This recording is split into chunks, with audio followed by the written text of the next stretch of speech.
Estamos lendo o livro de Números. Vamos começar agora o capítulo 11.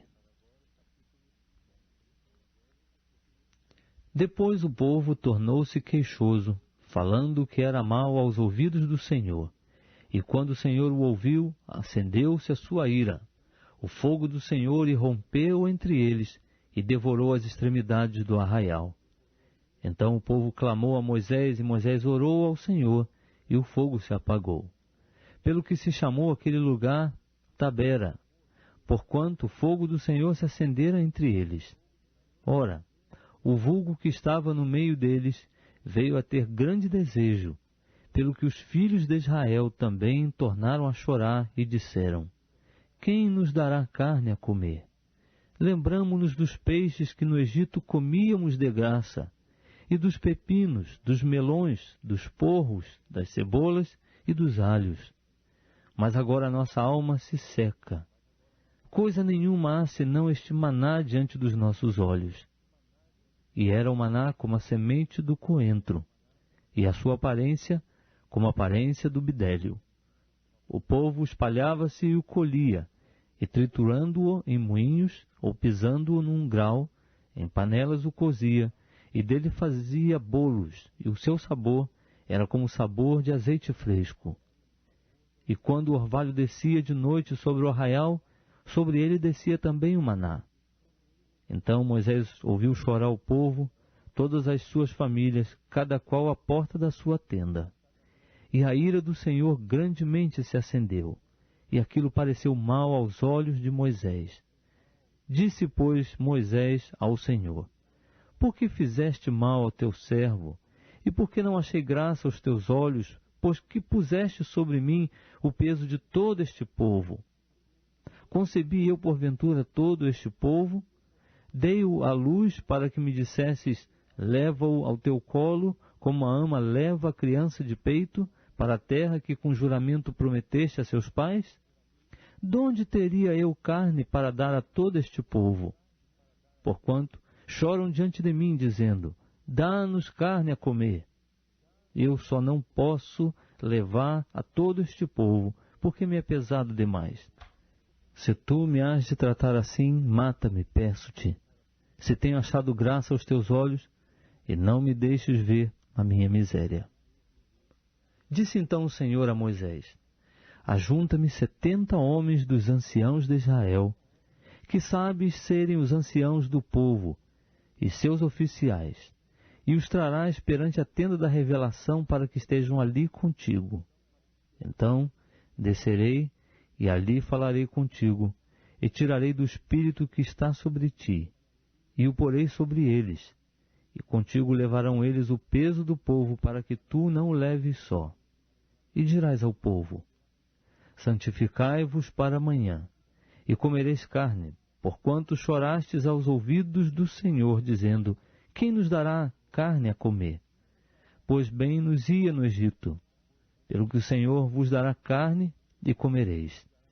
Não comereis 1 dia, nem 2 dias, nem 5 dias, nem 10 dias, nem 20 dias, mas 1 mês inteiro, até vos sair pelas narinas, até que se vos torne coisa nojenta, porquanto rejeitastes ao Senhor que está no meio de vós, e chorastes diante dele, dizendo: por que saímos do Egito?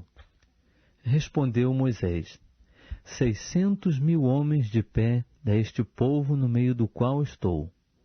Todavia tu tens dito: dar-lhes-ei carne e comerão 1 mês inteiro. Matar-se-ão para eles rebanhos, gados que lhes bastem? Ou ajuntar-se-ão para eles todos os peixes do mar que lhes bastem? Pelo que replicou o Senhor a Moisés: porventura tem-se encurtado a mão do Senhor? Agora mesmo verás se a minha palavra se há de cumprir ou não. Saiu, pois, Moisés e relatou ao povo as palavras do Senhor, e ajuntou 70 homens dentre os anciãos do povo, e os colocou ao redor da tenda. Então o Senhor desceu na nuvem, e lhe falou, e tirando do espírito que estava sobre ele, pô-lo sobre aqueles 70 anciãos. E aconteceu que, quando o Espírito repousou sobre eles, profetizaram, mas depois nunca mais o fizeram. Então no arraial ficaram 2 homens. Chamava-se um Eldade e o outro Medade. E repousou sobre eles o Espírito, porquanto estavam entre os inscritos, ainda que não saíram para irem à tenda, e profetizavam no arraial. Correu, pois, um moço e o anunciou a Moisés, dizendo: Eldade e Medade profetizam no arraial. Então Josué, filho de Num, servidor de Moisés, um dos seus mancebos escolhidos, respondeu e disse: Meu senhor Moisés, proíbe-lhe. Moisés, porém, lhe disse: Tu tens ciúmes por mim? Oxalá que do povo do Senhor todos fossem profetas, que o Senhor pusesse o seu espírito sobre eles. Depois, Moisés se recolheu ao arraial, ele e os anciãos de Israel. Soprou então um vento da parte do Senhor, e do lado do mar trouxe codornizes, que deixou cair junto ao arraial, quase caminho de um dia, de um e de outro lado, à roda do arraial, e cerca de 2 côvados da terra. Então o povo, levantando-se, colheu as codornizes por todo aquele dia, e toda aquela noite, e por todo o dia seguinte. O que colheu menos, colheu 10 homeres, e as estenderam sobre si ao redor do arraial. Quando a carne ainda estava entre os seus dentes, antes que fosse mastigada, acendeu-se a ira do Senhor contra o povo, e feriu o Senhor ao povo com uma praga muito grande, pelo que se chamou aquele lugar Quibrote Atavá, porquanto ali enterraram o povo que tivera o desejo. De Quibrote Atavá partiu o povo para Azerote, e demorou-se em Azerote.